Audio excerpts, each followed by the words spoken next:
72 milliards de dollars. C'est ce que Meta a dépensé rien qu'en 2025 pour l'IA. Une somme astronomique qui pourrait financer plusieurs missions spatiales vers la Lune. Et pourtant, malgré ces investissements pharaoniques, quelque chose de fondamental ne tourne pas rond chez le géant de Menlo Park. Il y a quelques semaines, vous le savez sans doute, l'un des scientifiques les plus respectés de l'intelligence artificielle a claqué la porte de Meta. Ian LeCun, prix Turing, co-inventeur du Deep Learning, l'homme qui a littéralement contribué à créer les fondations de l'IA moderne. Il a décidé de quitter l'entreprise après 12 années de service. Et ce qui a été révélé en partant a provoqué une onde de choc dans tout le secteur. Vous allez découvrir ce qu'il a dit sur les pratiques internes de chez Meta, parce que ce qu'on a appris va bien au-delà de simples divergences stratégiques. Au passage, si vous aimez mes vidéos, vous aimerez forcément ma nouvelle chaîne Vision Science, alors abonnez-vous aux deux. Je propose aussi une newsletter où je vous envoie un résumé clair de l'actu de lundi à vendredi, et pour les analyses en temps réel, rejoignez-moi sur x.com. Tous les liens sont en description. D'abord, parlons de ce départ qui ressemble à un divorce retentissant. J'en avais déjà un peu parlé, mais je ne vous ai jamais vraiment donné les détails, car si vous ne le saviez pas, Ian LeCun ne s'est pas contenté de partir poliment. Dans une interview au Financial Times, il a révélé que les benchmarks de Llama 4, le modèle phare de Meta de Zuckerberg, lancé en avril 2025, avaient été truqués. Bien sûr, on s'en est tous rendu compte lorsque j'avais fait la vidéo lors de la sortie, nous avions analysé tout ça et on avait vu que c'était truqué, mais d'après ses propres mots à lui, il dit la chose suivante: les résultats ont été un peu faussés.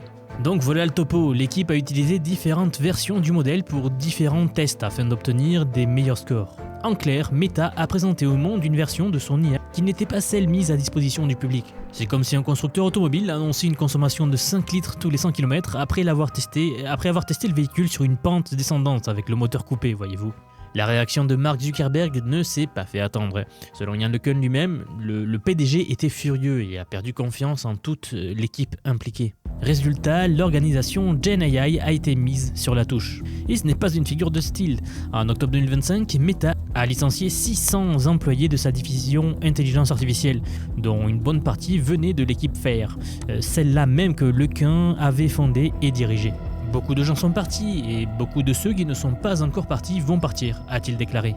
Ce qui rend cette situation particulièrement ironique, c'est que LeCun défendait depuis des années une approche radicalement différente de celle adoptée par l'industrie aujourd'hui. Pendant que tout le monde misait sur les grands modèles de langage, ces fameux LLM qui alimentent ChatGPT, Claude, Grok, Gemini, LeCun répétait que cette voie-là était une impasse pour atteindre une véritable intelligence artificielle. Sa conviction, c'est que nous avons besoin de ce qu'il appelle, ce que les experts dans le domaine appellent les modèles du monde. Des systèmes capables de comprendre la physique, de maintenir une mémoire persistante et de planifier des actions complexes. Pas simplement de prédire le prochain mot dans une phrase. Et donc voici où ça devient vraiment intéressant. LeCun lance maintenant sa propre startup, Advanced Machine Intelligence Lab, avec une valorisation visée de 3,5 milliards de dollars, alors même qu'elle n'a même pas encore lancé de produit. Alors Emmanuel Macron lui-même aurait envoyé un message de félicitations. Meta, l'entreprise qui l'employait, ne sera pas l'investisseur dans ce projet, même si un partenariat reste envisagé aujourd'hui. L'homme qui a contribué à construire l'IA de Facebook part donc développer sa vision ailleurs, convaincu que les LLM sont une voie sans issue vers la superintelligence. Mais revenons un instant sur cette affaire de benchmark truqué, parce que en réalité, elle en dit long sur la culture interne chez Meta. Quand Llama 4 a été lancé, il a mystérieusement grimpé à la 2e place sur LM Arena, un classement populaire qui compare les modèles d'IA. Le problème, c'est que la version soumise au classement n'était pas du tout celle mise à disposition du public. Meta avait créé une version expérimentale optimisée pour séduire les évaluateurs humains. Ainsi donc, les utilisateurs qui ont téléchargé le modèle officiel ont découvert des performances décevantes, bien en dessous de ce que les benchmarks promettaient. Quand des chercheurs ont commencé à dénoncer l'écart, Meta a d'abord nié, puis ensuite a évoqué des bugs d'implémentation. Maintenant, grâce à Ian LeCun, en fait, nous savons la vérité. Cette affaire soulève une question fondamentale. Si les dirigeants de Meta ne peuvent pas obtenir des données honnêtes sur leur propre modèle, comment peuvent-ils prendre des décisions stratégiques éclairées sur des investissements de dizaines de milliards de dollars ? Du coup, parlons justement de la stratégie actuelle de Meta. L'entreprise a confié les clés de son avenir en IA à Alexander Wang, un entrepreneur de 28 ans, ancien PDG de Scale AI. Meta a déboursé la modique somme de 14 milliards de dollars pour acquérir une participation dans Scale AI, et ainsi donc recruter Wang ainsi que plusieurs de ses ingénieurs. Ce jeune dirigeant supervise maintenant des chercheurs légendaires, des personnes qui travaillaient sur l'intelligence artificielle avant même que lui ne soit né. Lequin n'a pas mâché ses mots à ce sujet. Il dit « Alexander Wang ne me dit pas quoi faire, on ne dit pas à un chercheur quoi faire, on ne dit certainement pas à un chercheur comme moi quoi faire ». Cette phrase résume à elle seule le fossé culturel qui s'est creusé chez Meta. D'un côté, une nouvelle garde issue du monde des startups, focalisée sur la commercialisation rapide et les résultats immédiats. De l'autre, des scientifiques de renommée mondiale, habitués à la recherche fondamentale et à l'exploration patiente. Et pendant ce temps, que produit Meta en termes de produits grand public ? Alors, permettez-moi d'abord de vous présenter Vibes. C'est une application lancée en septembre 2025 qui permet de créer et partager des vidéos générées par IA. En théorie, ça semble prometteur. En pratique, les réactions ont été désastreuses. Le commentaire le plus populaire sous l'annonce de Zuckerberg sur Instagram disait simplement « Personne ne veut ça ». Un autre ajoutait « Le patron publie de la production industrielle d'IA sur sa propre appli ». Cette application illustre parfaitement ce que les internautes appellent désormais le slop, le AI slop, donc le contenu généré par IA de qualité médiocre qui envahit Internet. Des vidéos de chiens sur des fils de funambules, des chats qui pétrissent de la pâte, des animations sans âme produites en masse. Pendant que YouTube met en place des mesures pour limiter ce type de contenu, Meta a créé une plateforme entièrement dédiée à sa propagation. Les données internes ont fini par fuiter. Vibes compte environ 2 millions d'utilisateurs actifs quotidiens, bien en dessous des attentes, et l'engagement chute rapidement après la curiosité initiale. Ce n'est pas le premier échec de Meta dans les produits IA grand public. Vous vous souvenez sans doute, je pense, des chatbots avec des célébrités que nous retrouvions sur Facebook. En 2023, Meta avait lancé en grande pompe des assistants IA incarnés par Tom Brady, Kendall Jenner, Snoop Dogg ou d'autres stars également. L'idée, c'était de discuter avec des versions virtuelles de vos personnalités préférées. Mais le résultat, c'était un flop monumental, discrètement abandonné moins d'1 an après le lancement. Les utilisateurs trouvaient ces interactions bizarres, artificielles et fondamentalement inutiles. Personne ne veut avoir une relation parasociale avec un robot qui imite vaguement une célébrité. Plus récemment, la plateforme AI Studio de Meta a permis aux utilisateurs de créer leur propre chatbot. Le résultat, des personnages comme Belle-Mère Russe ou Demi-Sœur Sarah qui ont accumulé des millions de messages. NBC News a découvert des dizaines de chatbots imitant illégalement des personnalités comme Taylor Swift ou alors des personnalités historiques comme Jésus-Christ ou même Hitler, malgré les politiques officielles de Meta interdisant ces créations.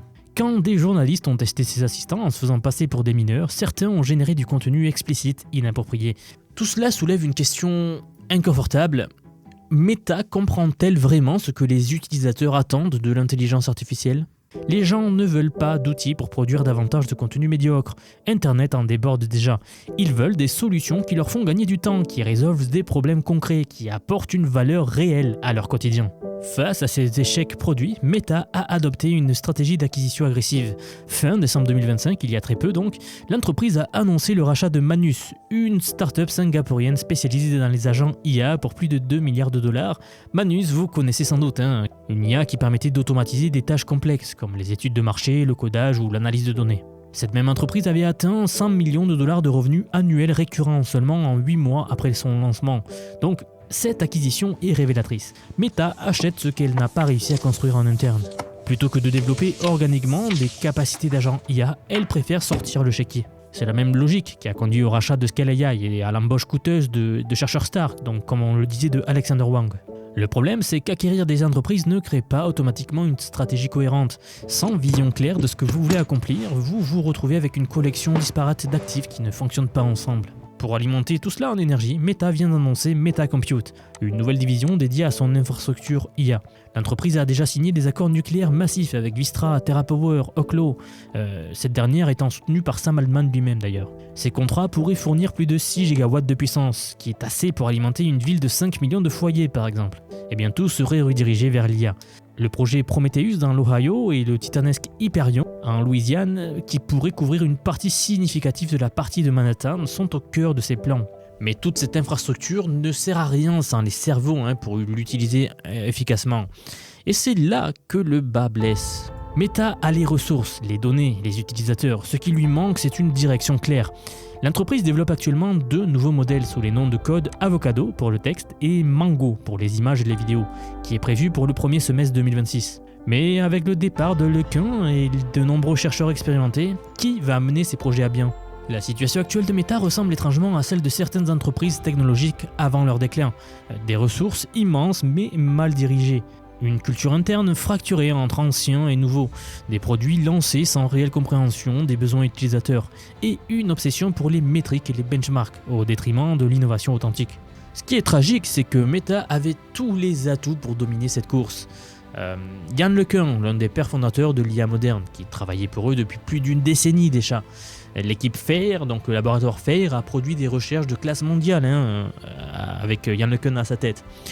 Le modèle Llama, par exemple, malgré ses déboires récents, il a quand même démocratisé l'accès aux grands modèles de langage en open source. Il y a eu un avant et un après. Mais au lieu de cultiver ses forces, Meta semble avoir choisi de les sacrifier sur l'autel de la commercialisation rapide et des gains à court terme.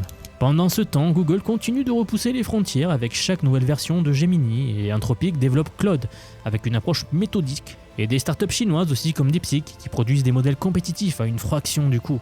Dans cette course acharnée, avoir le plus gros budget ne garantit pas du tout la victoire. Ce qui compte, c'est la clarté de vision, la qualité de l'exécution, la capacité à attirer et à retenir les meilleurs talents. Alors, que retenir de tout cela ?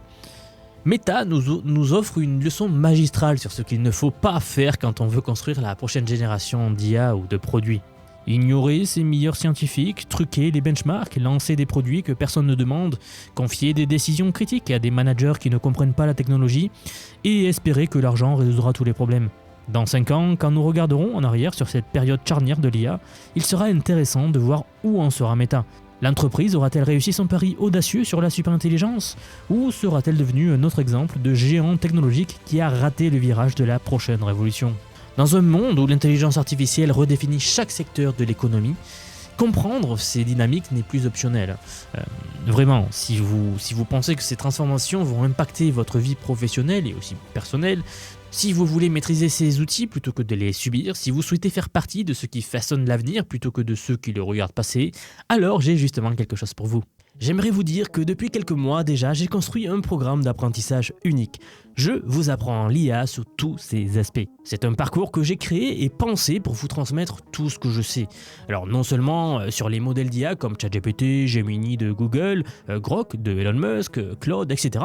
Je vous montre en fait et surtout la manière de les intégrer concrètement dans votre vie, dans votre travail, dans vos projets. Et ce que vous soyez salarié, indépendant, entrepreneur ou même à la retraite. Car oui, nous avons beaucoup de retraités dans la communauté et ils utilisent l'IA au quotidien. J'ai récemment sorti la plus grosse mise à jour à ce jour de la formation. Ça fait un petit moment que j'en parlais, mais ça y est, elle est là, elle est en ligne. C'est un module entièrement dédié à l'automatisation par IA, donc en utilisant N8N. Autrement dit, la création d'agents IA, donc des espèces de salariés virtuels qui vont travailler pour vous et tout faire pour vous. En somme, vous faire gagner des heures et des heures et des heures. Vous êtes déjà plus de 6 à 7 000 à avoir rejoint ce programme, donc merci pour tout ce soutien. Et enfin, sachez qu'il n'y a pas besoin d'être développeur, pas besoin d'avoir un profil technique. Je vous prends par la main et pas à pas, avec des leçons vidéo claires, des cas concrets pratiques, on voit tout ce qui touche à l'IA. Dernier point, mais pas des moindres bien sûr, si vous nous rejoignez aujourd'hui, vous aurez accès à toutes les évolutions du futur. Sans surcoût, accès illimité à vie à tout ce que je veux vous apprendre. Donc aujourd'hui, c'est un paiement unique, ce n'est pas un paiement mensuel, c'est juste un paiement unique et vous aurez accès à vie à toutes les mises à jour que je vais faire en permanence et que je fais en ce moment même d'ailleurs. Donc si cela vous intéresse, vous avez les liens en dessous de la vidéo, donc soit en description, soit en commentaire épinglé pour nous rejoindre. Dans tous les cas, moi je serai très heureux de vous accueillir dans le programme Vision IA.